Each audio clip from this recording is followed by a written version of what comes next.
Alright guys, so this is Cody from CrossFit South Bay, if you can read that. And today we're going to be talking a little bit about Olympic lifting and the bar path when we're Olympic lifting.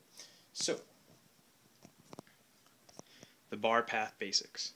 So the bar path essentially refers to the path of the bar when viewed directly from the side.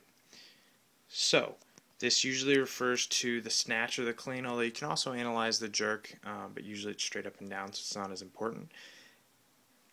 Today we're going to be focusing on the snatch, although the same thing applies to the clean. So first up, we have what's called the first pull. Now the first pull is from when the barbell starts on the ground to right when you start your jump. So what you're going to see is the barbell starts right about where that big toe runs into your foot. You're going to start by getting nice and tight and stiff. You're going to deadlift the bar up, sweeping that bar back up into you. And that's actually what you see here. This is actually the bar path.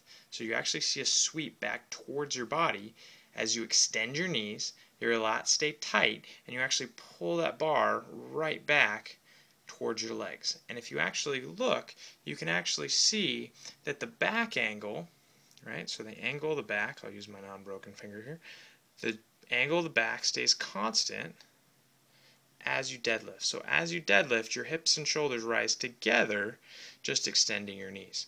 And once you get to the end of your first pull, now we're ready to jump, or the beginning of the second pull. So the second pull is now you've started to jump. So you can see this is our starting position. We've just pulled that bar back up just above my knees. The bar is actually behind my shoulders. My lats are on nice and tight. My arms are straight. Now I'm going to start my jump. So what you're going to see is the bar is still coming back into my hips. I'm now opening my hips and jumping aggressively. Barbell is still coming back, but now I've actually hit triple extension, or the finish of the catapult, depending on your terminology and who your coach is. But what you'll see is now the barbell has no longer come back. So now it's actually started to go straight up and actually started to come away from me as I finish this jump. So this first pull refers to sweeping the bar back into you, getting it ready to jump. The second pull refers to jumping the bar up. The third pull now actually refers to pulling myself underneath the bar. So you'll see it starts right as I finish that jump or catapult. I've swept the bar back into me. It's now going straight up. As I jump, the bar actually now starts to come away from my body. So I've jumped, it's coming away. I'm actually pulling myself underneath the bar as I pull myself down into my squat. I've now completed this S curve. So deadlift, jump, barbell comes away from me, I'm pulling myself under the bar. Now you can see the bar actually starts to come back towards me as I drop into that really good overhead squat position. So now I'm dropping to that really good overhead squat, getting nice and low, pulling myself down under the bar, and now we reach the catch.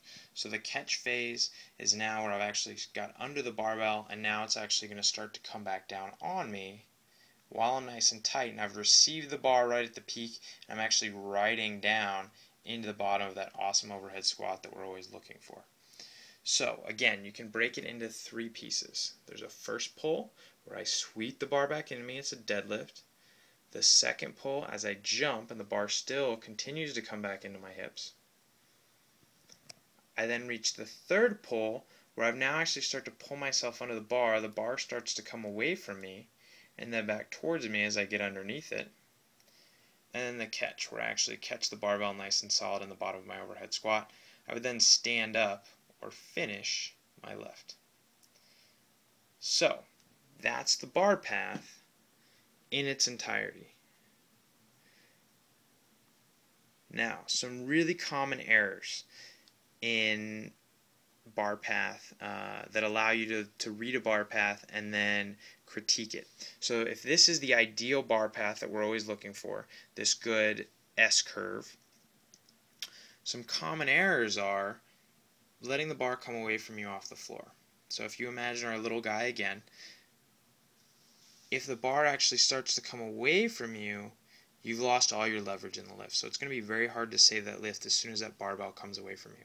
You can see a couple different bar patterns here. This is where it stays out in front of you the whole time. You never really bring it into you. It's very close to a beginner movement.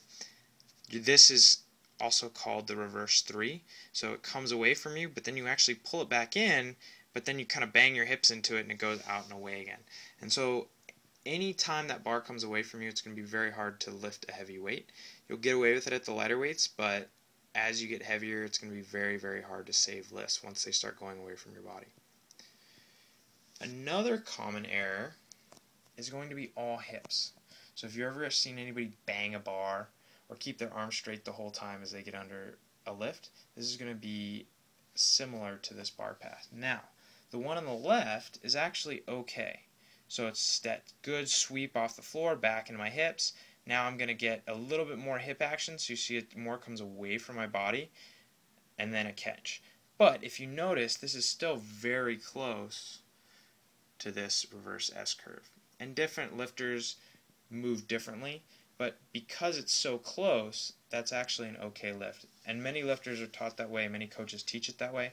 It's just a variation in style. There's no real difference in the quality of the lifting. The one on the right, though, is the one we want to really avoid. So what you see is that good sweep, but now it's a really big hip bang, and it comes out and away from you in this big arc.